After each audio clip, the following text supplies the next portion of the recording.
ومن يشاقق الرسول من بعد ما تبين له الهدى ويتبع غير سبيل المؤمنين نوله ما تولى ونصله جهنم وساءت مصيرا. الحمد لله الذي خلق كل شيء فقدره تقديرا، والصلاة والسلام على نبيه الكريم الذي أرسله الله بالحق بشيرا ونذيرا. أما بعد، قال الله تعالى في كلامه المجيد والفرقان الحميد: أعوذ بالله من الشيطان الرجيم، بسم الله الرحمن الرحيم. ومن أحسن قولا ممن دعا إلى الله وعمل صالحا وقال إنني من المسلمين. سورہ حامیم سجدہ آیت نمبر 33. معزز محترم حاضرین و سامعین، آج کے اس ہفتہ واری درس میں اس کا موضوع ہے کہ سب سے عظیم نعمت معرفت الہی، لیکن یہ معرفت حاصل کیسے ہو؟ اس کے لیے کوشش اور محنت کی ضرورت ہوتی ہے. اسی لیے اس امت کی سب سے پہلی وحی شروعات ہی اقرا سے ہوتی ہے، تعلیم سے ہوتی ہے. اس عظیم نعمت کے حصول کے لیے کوشش اور محنت ضروری ہے، اور حق کی تلاش، حق کی طلب، حق کی جستجو جب ایک انسان کے اندر پیدا ہو جائے تو اسے آنے والے آندھی اور طوفان بھی نہیں روک سکتے. جیسا کہ علامہ اقبال نے کہا: نہیں تیرا نشیمن قصر سلطانی کے گنبد پر، نہیں تیرا نشیمن قصر سلطانی کے گنبد پر، تو شاہی ہے بسیرا کر پہاڑوں کی چٹانوں پر. تو آئیے دیکھتے ہیں کہ سلف صالحین اور صحابہ رضوان اللہ علیہم اجمعین نے اس نعمت کو حاصل کرنے کے لیے، اللہ کی معرفت اور اللہ کا مقام سمجھنے کے لیے کس قدر حق کی تلاش میں محنت کی اور کس قدر رات و دن کی کوشش کی اس نعمت کو حاصل کرنے کے لیے. ایک مثال بہترین آپ کے سامنے پیش کر رہا ہوں، آپ اس کو سنیں اور لوگوں کو بھی بتائیں. وہ مثال ہے سلمان فارسی رضی اللہ تعالیٰ عنہ کی حق کی تلاش، ان کی تڑپ، ان کی جستجو کہ کیسے حق کی تلاش کی انہوں نے. اللہ کی معرفت، یہی جذبہ ہمارے اندر بھی آنا چاہیے اور اللہ سے یہی دعا کرنا چاہیے: اللہم انی اعوذ، اے اللہ ہم ایسے علم سے پناہ مانگتے جو نفع نہ دے. اور دوسری دعا میں کیا کہا؟ اللہم انی اسألک علما نافعا، اے اللہ نفع بخش علم چاہتے ہیں. تو سلمان فارسی رضی اللہ تعالیٰ عنہ فارس کے رہنے والے، اس دور میں فارس ان تمام ممالک کو کہا جاتا تھا، چاہے وہ عراق ہو، ایران ہو، آذربائیجان ہو، ترکمانستان ہو، اسی طریقے سے جارجیا وغیرہ، رشیا کے کچھ حصے، سب فارس میں شامل ہوتے تھے. لیکن آج جو جغرافیہ کے حساب سے جو چیزیں بتائی گئی، اصفہان جو ایران کا ایک مشہور شہر ہے، وہاں کے رہنے والے سلمان فارسی رضی اللہ تعالیٰ عنہ تھے. مین شہر کے نہیں، شہر سے کچھ دور کسی قریے میں رہنے والے تھے. ان کے والد اپنے قریے، اپنے گاؤں، اپنے علاقے کے سب سے بڑے سردار، زمین و جائیداد کے سب سے بڑے مالک، اور ہر اعتبار سے ہر چیز میسر تھی ان کو. اور سلمان فارسی رضی اللہ تعالیٰ عنہ اپنے والد کے ایک بیٹے تھے، اکلوتے بیٹے تھے، اکیلے تھے اتنی تمام سرزمینوں اور جائیداد کے بیچ. اور اس علاقے کا دین مجوسیت تھا، جس دین کی اصل بنیاد کیا ہے؟ آگ کی پرستش، آگ کی پوجا کرنا. دو خداؤں کو مانتے ہو، ایک ظلمت اور ایک روشنی. روشنی یعنی آگ کو ہمیشہ اپنے عبادت خانے میں ہمیشہ جلا کے رکھتے تھے. اس سے خوشی حاصل ہوتی تھی ان کو ان کے عقیدے کے مطابق، اور تاریکی سے وہ لوگ یہ سمجھتے تھے کہ مصائب آنے والے ہیں۔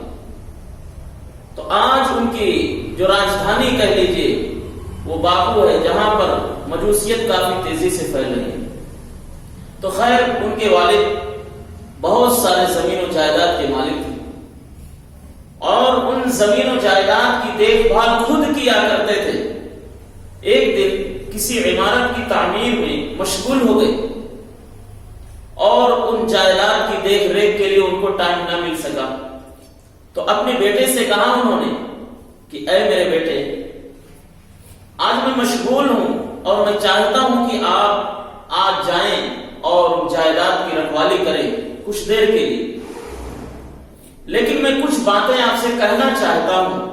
پہلی بات یہ ہے، آپ جانتے ہیں کہ میرے نزدیک آپ سب سے زیادہ محبوب ہیں۔ ان تمام جائیداد، زمین، سونے، چاندی، روپے، پیسے، جو بھی دولت رب نے دیا ہے، اس سے زیادہ مقام تمہارا ہمارے نزدیک ہے۔ اس لیے تاخیر مت کرنا، میری نظروں سے زیادہ دیر تک غائب مت رہنا، کیونکہ یہ میرے لیے بہت شاق اور بہت مشکل گزرتا ہے۔ تو سلمان فارسی رضی اللہ تعالیٰ عنہ کہتے ہیں کہ میں شروعات میں زمین جائیداد کی دیکھ بھال کے لیے گھر سے نکلا، راستے میں ایک گرجا، ایک چرچ ملا۔ کہتے ہیں کہ میں نے دیکھا کہ کچھ لوگ اس میں عبادت کر رہے تھے، اور ان کے عبادت کرنے کا طریقہ ہمارے طریقے سے الگ تھا۔ ان کا طریقہ کیا تھا؟ رات و دن آگ کو جلائے رکھنا، آگ بجھنے نہ پائے، اور لکڑیاں ڈالتے رہنا اور وہاں بیٹھتے رہنا، یہی ان کا کام تھا۔ تو کہتے ہیں کہ میں نے جب دیکھا گرجوں کے اندر وہاں کا پادری لوگوں کو کچھ مذہبی رسومات ادا کرا رہا ہے، تو کہتے ہیں کہ میں یہ جاننے کے لیے اندر چلا گیا، اور جا کے میں بیٹھ گیا تاکہ میں بھی دیکھوں۔ اور دیکھتے دیکھتے کہتے ہیں کہ شام ہو گئی، سورج غروب ہو گیا، اور میں وہ چیز زمین کی رکھوالی کی خبر بھول گیا۔ اور جب شام ہوئی تو میں گھر کو لوٹنے لگا، اور میرے والد بھی میری تلاش میں مجھے ڈھونڈنے کے لیے بہت سارے لوگوں کو بھیج رکھا تھا، بہت سارے لوگوں۔ کہتے ہیں کہ کسی طریقے سے میں جب گھر پہنچا، میرے والد نے کہا این کنت یا بنی، آپ کہاں تھے؟ آپ کو معلوم ہے میں نے کہا تھا کہ زیادہ تاخیر مت کرنا، تمہارا میری نظروں سے اوجھل ہونا، دور ہونا کتنا مشکل گزرتا ہے، اور آپ تمام مخلوق میں، دنیا میں جتنے رشتے ناتے ہیں ہمارے، ان میں سب سے محبوب ہوا۔ تو سلمان فارسی رضی اللہ تعالیٰ عنہ نے سچ سچ بتا دیا، ذرا بھی نہیں چھپایا، کچھ بھی نہیں چھپایا۔ کہا کہ میں جب راستے سے گزرا، ایک چرچ ملا مجھے، میں نے وہاں دیکھا کہ کچھ لوگ عبادت کر رہے ہیں، اپنے مذہب کے مطابق عبادات کر رہے ہیں، نمازیں پڑھ رہے ہیں۔ تو میں دیکھنے لگا، اور ان کا یہ دین اور ان کا یہ طریقہ میرے دین سے بہت بہتر لگا مجھے۔ ان کے والد کو دل میں چوٹ لگی، کہا کہ نہیں بیٹے، آپ کو غلط فہمی ہوئی ہے، ہمارا دین سب سے بہتر ہے، ہمارا دین جتنا بہتر ہے اتنا کوئی بہتر اس پوری زمین پر دین ہی نہیں ہے۔ پھر سلمان فارسی رضی اللہ تعالیٰ عنہ کہتے ہیں نہیں والد صاحب، میں نے اپنی آنکھوں سے دیکھا ہے، میں دیکھی ہوئی بات بتا رہا ہوں، اور آپ سنی ہوئی بات بتا رہے ہیں، اور دیکھی ہوئی چیز سنی ہوئی چیز سے بہتر ہوتی ہے۔ خیر ان کے والد کو جب یہ خدشہ، اندیشہ لاحق ہوا، تو کہتے ہیں کہ مجھے گھر کے اندر بالکل اندرونی کمرہ میں بند کر دیا، اور میرے پیروں میں زنجیر باندھ دی، ظلم کے لیے نہیں، ستانے کے لیے نہیں، تکلیف دینے کے لیے نہیں، بلکہ اس لیے کہیں ایسا نہ ہو کہ آج میرا بیٹا تھوڑا سا متاثر ہوا اس دین سے، کہیں ایسا نہ ہو کہ وہ پورا ہی چلا جائے اس دین میں۔ اور لوتا وہی وارث تھا ان کا، اور اس دین کے حساب سے بھی ان کا وارث تھا۔ اگر وہ اس میں چلا گیا تو زمین جائیداد بھی جائے گی، اور اس علاقے کا جو مذہبی پیشوا میں اس کو بنانا چاہتا ہوں وہ بھی کام جو ہے پیچھے ہٹ جائے گا. تو اس طریقے سے ان کو گھر سے باہر کبھی نہیں نکلنے دیا گیا. ساری ضروریات ان کو وہیں پر پوری ہوتی تھی. لیکن وہ راتوں رات سوچ رہے ہیں میں کروں تو کروں کیسے. اب میرے پیروں کے اندر بیڑیاں قید پڑے ہوئے ہیں, زنجیریں باندھی ہوئی ہیں. اور جب اس چرچ سے آ رہے تھے شام کے ٹائم میں, انہوں نے اس پادری سے, اس فادر سے کہا تھا کہ تمہارا اصل دین کہاں سے آیا ہے, یہ اصل دین سورس کہاں ملے گا, میں اصل جگہ کو سے حاصل کرنا چاہتا ہوں. تو کہا فی شام, ملک شام کے اندر, کیونکہ ملک شام جسے اسیریا کہا جاتا ہے تمام اکثر انبیاء کی سرزمین رہی ہے. چاہے زکریا علیہ السلام ہو, عیسیٰ علیہ السلام ہو, الیاس علیہ السلام, یسوع علیہ السلام وغیرہ وغیرہ, اکثر انبیاء کرام. تو اسی پس و پیش میں, اسی فکر میں رات میں گزر رہی ہوئی. اور یہ بھی کہا تھا کہ جب کوئی قافلہ آئے ملک شام سے تجارت کے لیے, اصفہان فارس, بلاد فارس آئے تو مجھے خبر کرنا. تو کہتے ہیں کہ میں اسی قید و بند میں پڑا رہا اور ادھر سے مجھے خبر آئی کہ قافلہ ملک شام سے آیا ہے اصفہان ایران کے اندر, اور جب جانے لگے تو تم اس کے ساتھ شمار ہو جانا, اس کے ساتھ شامل ہو جانا. کہتے ہیں کہ نکلنا میرے لیے مشکل بہت تھا, میں کروں تو کروں کیا, چاروں طرف سے دروازے بند تھے. لیکن وہی چیز جب عزم اور حوصلہ ہمت جمع ہوتی ہے تو آدمی اپنے مقصد کو پا لیتا ہے. عزم مصمم جو ایک ویژن ہوتا ہے تو آدمی پیچھے نہیں ہٹتا. جیسا شاعر نے کہا, جو یقین کی راہ پہ چل پڑے انہیں منزلوں نے پناہ دی, جو یقین کی راہ پہ چل پڑے انہیں منزلوں نے پناہ دی, جنہیں وسوسوں نے گھیر لیا اور قدم قدم بہک گئے. تو ہمارا دین یقین کا نام ہے. کہتے ہیں میں نے عزم کیا کچھ بھی ہو مجھے حق کی تلاش کرنی ہے. جوش میں آئے, ان زنجیروں کو توڑا, بیڑیوں کو ہٹایا اور کسی طریقے سے باہر نکلے. اور اس قافلے کے ساتھ, وہ قافلہ جو ملک شام کا قافلہ تھا آیا تھا, چپکے سے جا کے اس میں شامل ہو گئے. پھر وہ قافلہ ملک شام کی طرف روانہ ہوا اور کافی دنوں کی سفر کر کے وہ اپنے ملک پہنچا. وہ قافلہ آپ کو معلوم ہونا چاہیے اصفہان سے ملک شام یا سیریا کافی دوری پر, 1000 کلومیٹر سے زائد کی دوری پہ. وہ الگ ملک ہے, یہ الگ ملک ہے. آج کی طرح اتنی تیز ترار وسائل ذریعے نہیں تھے, مہینوں کی مشقت سفر کر کے گئے. تو یہی طرف ہمیں بھی پیدا کرنی ہے. جب وہاں پہنچے تو لوگوں سے کہا این اصل رجل ای من هو افضل هذا الدین فی هذا البلد, کہ اس دین کا سب سے افضل آدمی کون ہے, یعنی اس دین کا سب سے پیشوا, رہنما, سب سے بڑا عالم, ماہر یا علامہ, مفتی کون ہے, میں اس کے پاس جانا چاہتا ہوں.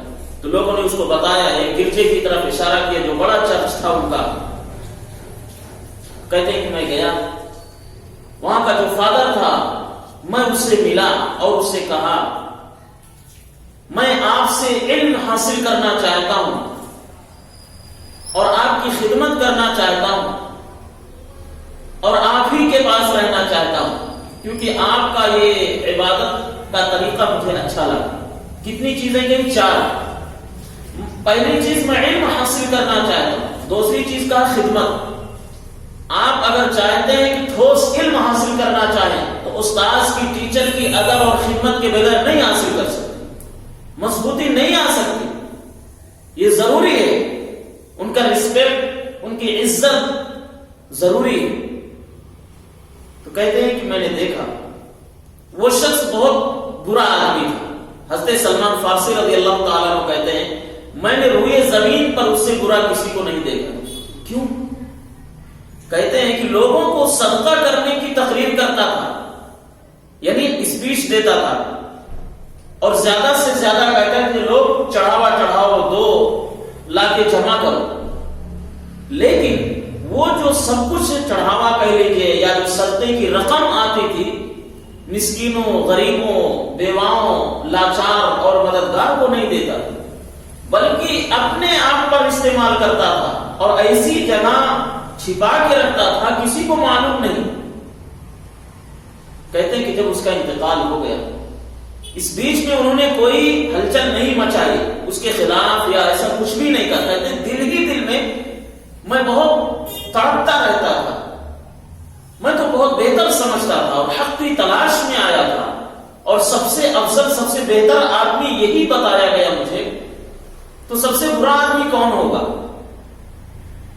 کہتے ہیں کہ بہرحال میں اپنی اس مشن کو چھپائے رہا، کوشش کرتا رہا اور تلاش کروں، ہو سکتا کچھ اور ملے۔ کہتے ہیں کہ اسی درمیان اس کا انتقال ہو گیا، لیکن خدمت بھی کرتے رہے، ایسا نہیں کہ اس سے الگ نہیں ہوئی، دین کی باتیں بھی سیکھتے رہے، اس کے تمام حالات کو بھی دیکھتے رہے، وہاں رہے۔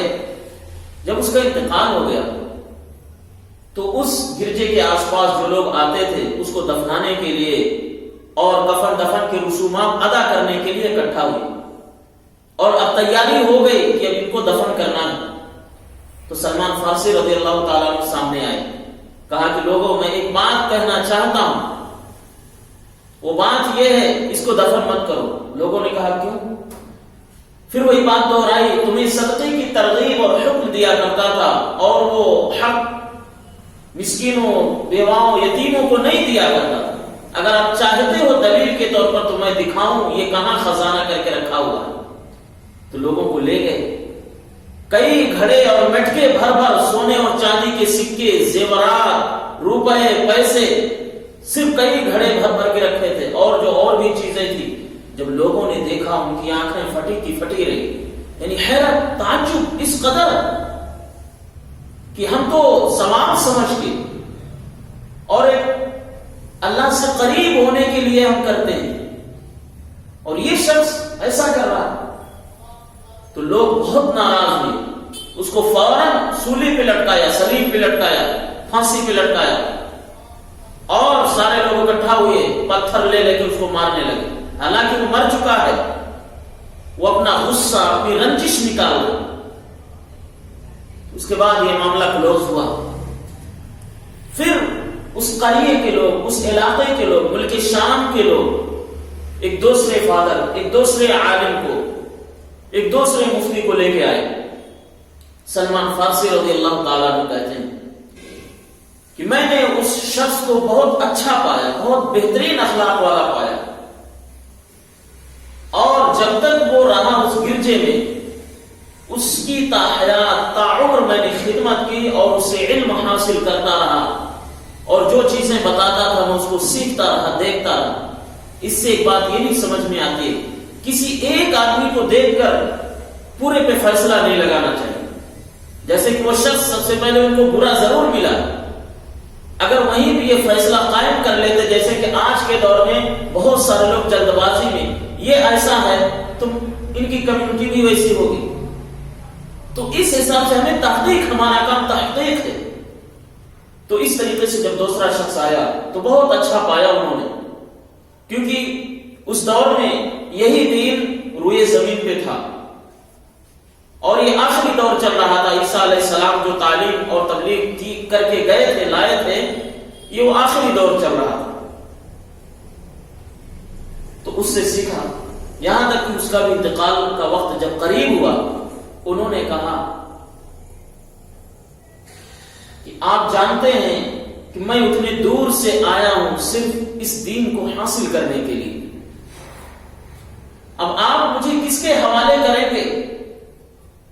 اور ایک نہ ایک دن اللہ کا فیصلہ آ کے رہے گا اور سب کو جانا ہے، تو جانے سے پہلے آپ مجھے کچھ نصیحت وصیت کر دیں تاکہ میں اس دین کو اور اچھے سے کسی اور سے سیکھ سکوں آپ کے بعد۔ تو انہوں نے کہا اب ملک شام میں تو کوئی ماہر عیسائیت نہیں رہا، اس دین کا ماہر کوئی اس شہر میں، اس ملک میں نہیں ہے۔ کہا جہاں بھی ہو آپ بتائیں۔ انہوں نے بتایا واصل کے اندر ایک بہت بڑا عالم ہے اس دین کا، اور واصل عراق میں، پھر وہاں سے پھر یہاں آئے، عراق بازو میں، یہاں آئے پھر یہاں سے پھر یہاں آئے۔ دیکھیے حقی تلاش کا جو جذبہ ہے ابھی بھی بجھا نہیں ہے۔ وہاں آئے، جیسے جیسے اس عالم نے بتایا تھا سیم اس کو ویسے ہی پایا، اخلاق والا، ملنسار، بہترین، اچھا، اور اس تعلیمات پر عمل کرنے والا، عیسیٰ علیہ الصلوۃ والسلام کی لائے ہوئی تعلیمات کو سمجھانے والا، تو اس کے ساتھ تا حیات اس کی خدمت کی۔ اب آپ یہاں سے ان کی عمر جوڑتے جائیے، پیدا ہوئے وہاں رہے، پھر وہاں سے ملک شام، پھر ملک شام دو پادریوں کا دور دیکھا، پھر تیسرے کے لیے آئے ہیں، اور جب تک زندہ رہتا تب تک اس کی خدمت کرتے ہیں اور اس سے علم حاصل کرتے ہیں، عبادت کرتے ہیں اور تبلیغ میں، مشن میں آگے رہتے ہیں، اسی طرف سے، کوئی اور ان کا مقصد نہیں، یہاں تک کہ اس کا بھی وقت قریب آیا تو کہا اس سے، آپ جانتے ہیں کہ میں اسی طرف سے آپ کے پاس آیا ہوں، اگر کوئی اور شخص ہو اس دین کا سب سے بڑا عالم تو آپ مجھے بتائیے، کیونکہ اللہ کا فیصلہ ایک نہ ایک دن آ کے رہے گا اور جانا ہی جانا ہے، تو جانے سے پہلے ہمیں کسی کا نام بتا کے جائیے تاکہ میں جاؤں۔ کہا کہ دیکھو بچے، اب اس شہر میں اس دین کا بڑا عالم کوئی نہیں رہا، میں تمہیں نصیحت کرتا ہوں کہ نصیبین یا نصیبین ایک شہر ہے جو آج کل کبھی کبھی ترکی میں آتا ہے یا پہلے کبھی سیریا میں آتا ہے، بہرحال وہ بارڈر کا علاقہ ہے، وہاں پہ ہے، آپ وہاں چلے جائیں تو وہاں آپ علم حاصل کریں، آپ زیادہ سے زیادہ وہاں حاصل کر سکیں۔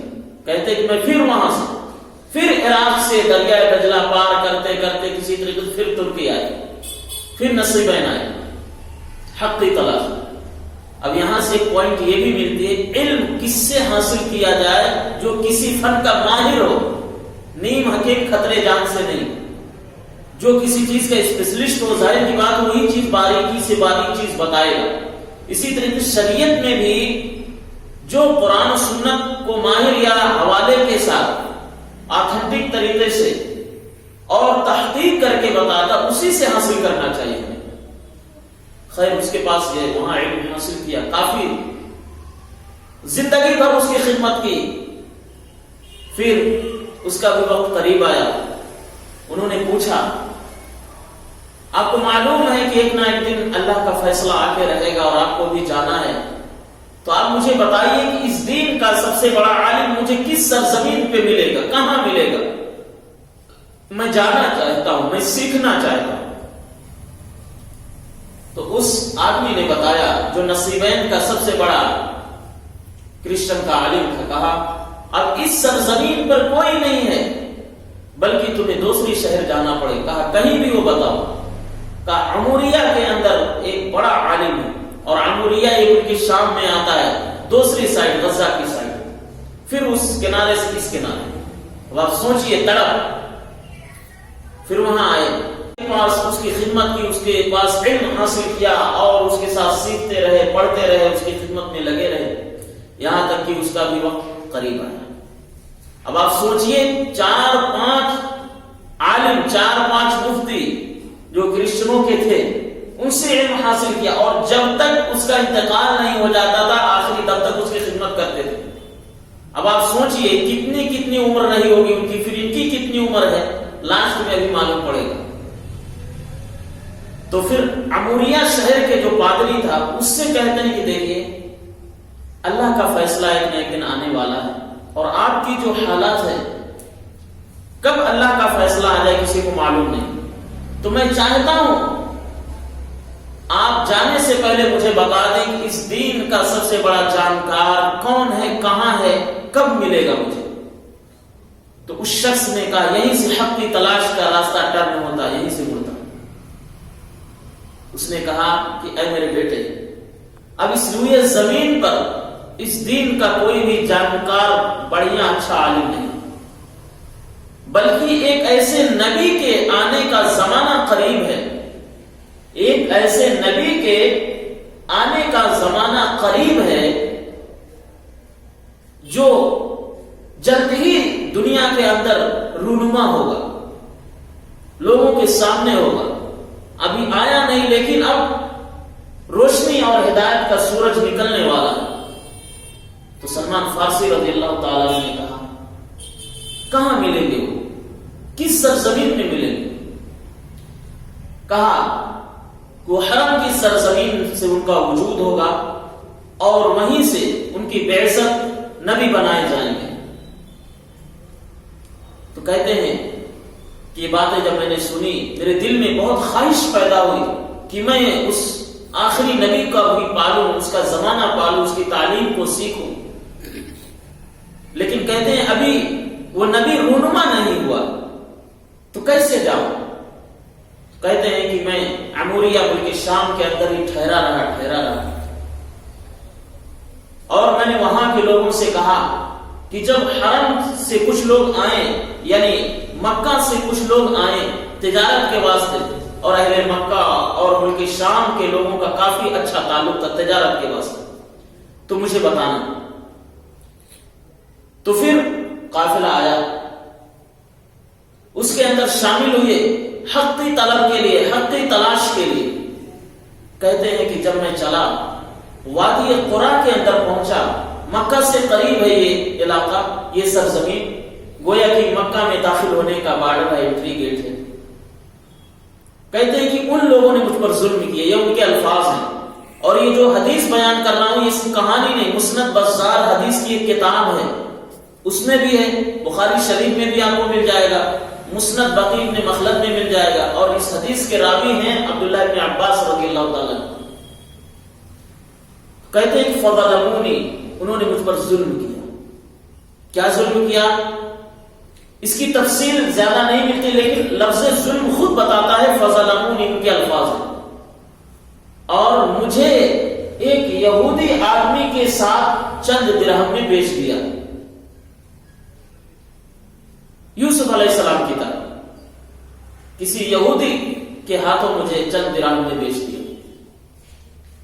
کہتے ہیں کہ وہ یہودی مجھے لے کے گیا، میں گیا اس کے ساتھ، اب وہ جو مجھے خریدا کس کے لیے؟ خدمت کے واسطے، ایک نوکر، ایک غلام بنا کر۔ اور ان کی زندگی کہاں سے شروع ہوئی تھی؟ ایک امیر باپ کے بیٹے، ایک بڑے شہزادے، اور جن کے لیے گھر ہی میں ساری چیزیں میسر، باہر نکلنا بھی ذرا بھی ان کو نہیں دیتے تھے، کوئی بھی کسی بھی ضرورت کے واسطے ساری ضرورتیں ان کی گھر کے اندر پوری ہوتی تھی۔ لیکن یہاں کیا ہو رہا؟ ظلم۔ کہتے وہ شخص مجھے مکہ لے کے گیا، میں اس کے یہاں خدمت اس کی کرتا رہا، اور اس کی خدمت میں لگے رہا۔ پھر اسی بیچ میں اس شخص نے مجھے جو ہے بیچ دیا، بنو قریظہ کا، اور بنو قریظہ کہاں ہے؟ مدینے کے اندر ہے۔ وہ شخص مجھے خریدا اور مجھے لے کے آیا، اور کس کام میں لگایا؟ کھجور کے باغ کی دیکھ ریکھ، کھجوروں کو اکٹھا کرنا اور پانی وغیرہ ڈالنا، اسی باغ میں رہنا، وہیں رہنا اور اس باغ کی دیکھ ریکھ کرتے رہنا۔ تو کہتے ہیں کہ میں وہاں رہا، اس کی خدمت کرتا رہا، کئی سال گزر گئے۔ اب اندازہ لگائیے کتنی عمریں ہو رہی ہیں، یہ بھی ہے، لیکن ان کا جوش، ان کا شوق ٹھنڈا نہیں پڑا۔ کہتے کہ میں ایک دن مدینے ہی کے اندر اس باغ کے اندر تھا، اور اس باغ کا مالک بھی موجود تھا، اور اس کے ساتھ کچھ اور لوگ بھی تھے۔ میں پیڑ پر تھا، کھجوروں کو توڑ رہا تھا، اتنے میں جس کا باغ تھا اس کا چچیرا بھائی، یعنی اس کے چاچا کا لڑکا، اس کے پاس آیا، کہا کہ بنو قیلہ والے ہلاک ہو جائیں، یعنی قبا کے ایریے کو کہا جاتا تھا، جو قبا کی بستی ہے، تو وہاں پہ ہلاک ہو۔ کہا کیا ہوا؟ ان کے پاس ایک ایسا شخص آیا ہے جس کے ارد گرد سارے لوگ بھیڑ لگائے ہوئے ہیں، اور وہ شخص کہہ رہا انا نبی، میں نبی ہوں۔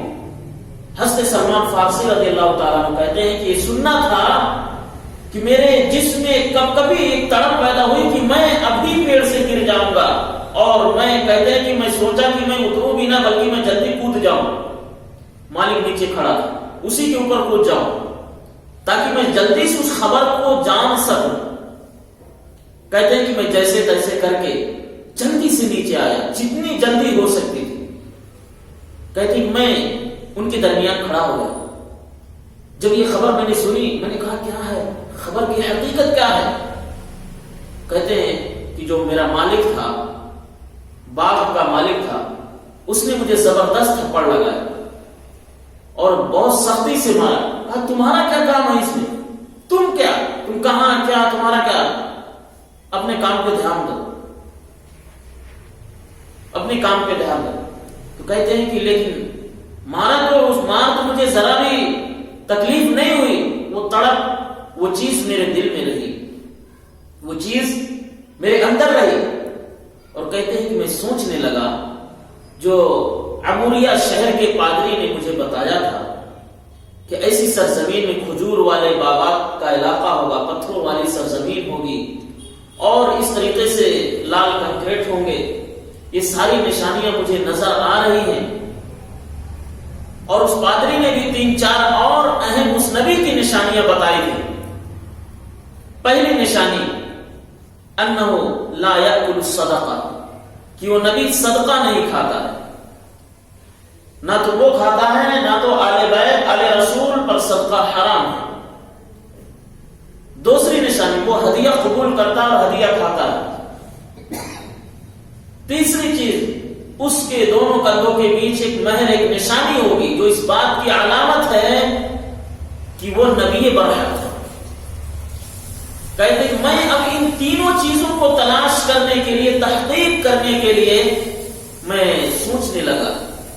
کہتے ہیں کہ جب رات ہو گئی, راستہ کچھ معلوم نہیں, ذرا بھی پتہ نہیں. رات ہوئی, میرے پاس کچھ کھانا بچا تھا, وہ کھائے بھی نہیں تھے, کچھ کھانا تھا. کہتے ہیں میں رات کے اندھیرے میں, تاریکی میں وہ کچھ چند روٹیاں کچھ لے کے نکلا اور میں پوچھتے پوچھتے اس نبی کے ٹھکانے, یعنی جہاں وہ نبی ٹھہرا ہوا تھا, وہاں پر پہنچ گیا. اور میں نے اجازت چاہی اور کہا کہ میں نے سنا ہے کہ آپ اور آپ کے ساتھی لوگ جو ہے صدقہ کھاتے ہیں, سنیے میری بات. تو روٹیاں پیش کی, نبی صلی اللہ علیہ وسلم نے نہیں کھائی. کہا کہ یہ آل رسول پر صدقہ حرام ہے. تو وہ جو ہے آپ صلی اللہ علیہ وسلم نے لے کے اپنے ساتھیوں کو دے دیا. کہتے ہیں سبحان اللہ, کہ ایک میری خواہش پوری ہوئی, ایک نشانی پوری ہوئی, تحقیق چل رہی ہے ابھی. کہتے پھر میں آ گیا باغ کے اندر, کام کرتے رہا. پھر ایک دن کچھ کھانے, کچھ کھجوریں لے کر کے پھر حاضر ہوئے رات کی تاریکی میں. ابھی نبی کریم صلی اللہ علیہ وسلم قبا ہی کی بستی میں ٹھہرے ہوئے.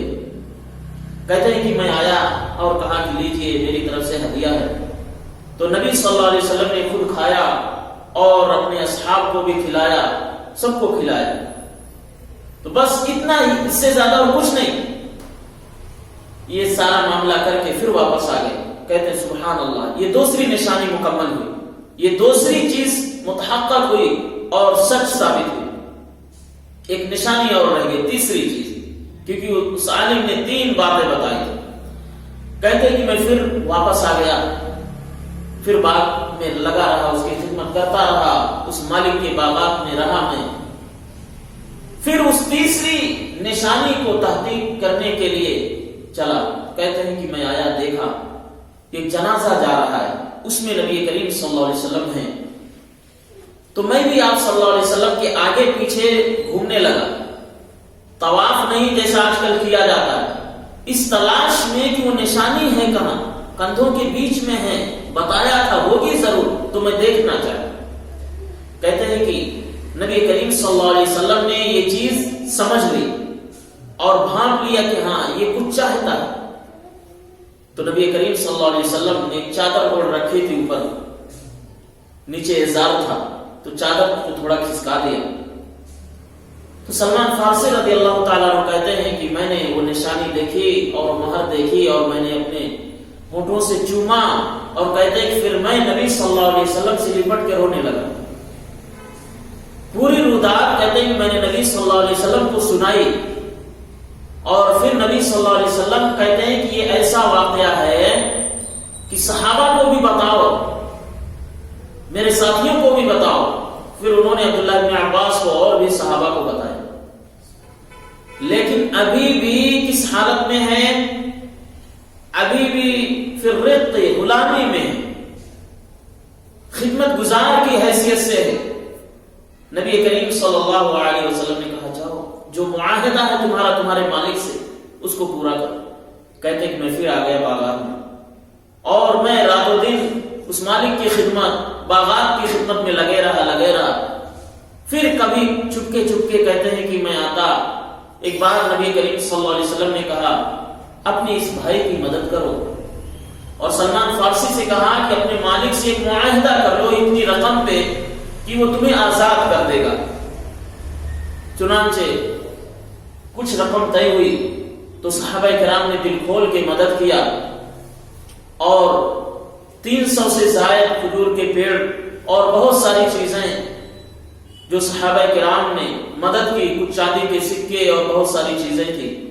تو سلمان فارسی رضی اللہ تعالیٰ عنہ نے اس کو اپنے مالک کو دیا. پھر وہ اس غلامی سے آزاد ہوئی، اس یہودی سے کی غلامی سے، خدمت گزاری سے آزاد ہوئی. پھر اس طریقے سے وہ نبی کریم صلی اللہ علیہ وسلم کے پاس آئے. نبی صلی اللہ علیہ وسلم نے ان کے درمیان حضرت ابو الدرداء رضی اللہ تعالیٰ عنہ کے درمیان ایک بھائی چارہ کرا، یعنی کہا کہ تم دونوں بھائی ہو، ساتھ میں رہو. یہ ہے کیونکہ کتنا دور سے آئے. اب یہاں سے تھوڑا رکیے. حق کی تلاش کا جذبہ کہاں سے نکلے تھے؟ اصفہان سے. کئی شہروں میں گئے، ملک شام، نصیبین، عمریہ، اصفہان، کہاں نہیں گئے. اب اگر یہ دوری آج کے حساب سے بھی طے کرتے تو بھی آج کے دور میں بھی ایک عام انسان نہیں جا سکتا. اس دور میں جب سڑکیں نہیں تھی اور بہت ساری چیزیں نہیں تھی، گاڑیاں نہیں تھی، ہوائی جہاز، تو بھی ایسے صورت میں بھی انہوں نے حق کی تلاش میں پیدل نکلی اور کتنی عمریں لگائی حق کی طلب کے لیے، تلاش کرنے کے لیے، جستجو کے لیے. آج کیا ہم ایک حدیث سیکھنے کے لیے تھوڑی سی محنت کرتے ہیں؟ تو یہی جذبہ ہمارے اندر بھی لانے کی ضرورت ہے، اسی چیز کو پیدا کرنے کی ضرورت ہے. تو سلمان فارسی رضی اللہ تعالیٰ عنہ لگے رہے، یہاں تک کہ غزوہ بدر اور غزوہ احد ان سے فوت ہو گیا، یعنی چھوٹ گیا اسی حالت غلامی میں ہونے کی وجہ سے. پھر نبی کریم صلی اللہ علیہ وسلم جب مکمل طور پر مدینہ میں آ گئے، اور وہ بھی غزوہ خندق سن 5 ہجری کے اندر جو ہوتا ہے اس سے پہلے مدینہ کے اندر آ گئے. اور غزوہ خندق وہ پہلا غزوہ تھا، پہلا اسلامی معرکہ تھا جس میں سلمان فارسی رضی اللہ تعالیٰ عنہ شریک ہوئے. اور انہی کی حکمت عملی سے پورا مدینہ فتح ہوا، اور مشرکین جو آئے تھے مکہ سے، چاروں طرف سے آئے تھے، ڈر گئے. یہ کیا ہے؟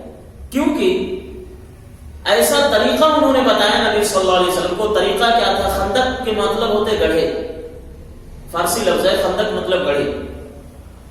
تو انہوں نے نبی صلی اللہ علیہ وسلم کو تجویز دی، کہا کہ ایک نیا طریقے کے ذریعے سے ہم ان کا مقابلہ کریں گے. مدینہ کی جو بستی ہے، جو علاقے ہیں مسلمانوں کے، اس سے دور جو سرحدی علاقے چاروں طرف بہت گہری خندق کھدوا دی، بہت گہرے. اب ظاہر کی بات جب راستہ بند ہے دشمن نہیں آ سکتا. اور پھر دوسری طرف سے جو اہل توحید ہے وہ دشمنوں کا مقابلہ آسانی سے کر سکتے ہیں، تیروں کے ذریعے، بہت ساری چیزوں کے ذریعے. تو عرب میں یہ طریقہ مشہور نہیں تھا، جانتے ہی نہیں تھے، یہ اہل فارس کا طریقہ تھا. تو چنانچہ اس طریقے کے ذریعے سے اور اللہ کی مدد کے ذریعے سے وہ جنگ کامیاب ہوئی. حضرت صفیہ رضی اللہ تعالیٰ عنہ جو اتنی بہادر ہوتی ہیں، ایک یہودی کسی طریقے سے مسلم بستی میں آیا اور وہ نقصان پہنچانا چاہتا تھا. انہوں نے حسان بن ثابت رضی اللہ تعالیٰ عنہ سے کہا کہ جاؤ، وہ شخص دروازے پہ کھڑا ہے. تو خیر وہ نہیں گئے. حضرت صفیہ رضی اللہ تعالیٰ خود نیزہ لے کے اس یہودی کا خاتمہ کر دیا. یہ بہادری، یہ جذبہ ہونا چاہیے. تو سلمان فارسی رضی اللہ تعالیٰ عنہ وہیں رہے، بہت سارے غزوات، بہت ساری چیزیں، خدمات انہوں نے انجام دی. اسی لیے نبی صلی اللہ علیہ وسلم نے کہا لو کان الدین بثریا، اگر دین ثریا جیسے ستارے پر بھی ہوتا تو فارس میں سے آدمی اس کو حاصل کر لیتا. یہ اشارہ تھا سلمان فارسی رضی اللہ تعالیٰ. آپ نے دیکھا تو یہ تڑپ، یہ جستجو تھی. اللہ سے دعا ہے کہ اللہ ہمیں بھی وہ تڑپ و جستجو عطا فرمائے اور صحابہ کے طریقے پر چلنے کی توفیق عطا فرمائے. آمین. وآخر دعوانا الحمدللہ رب العالمین.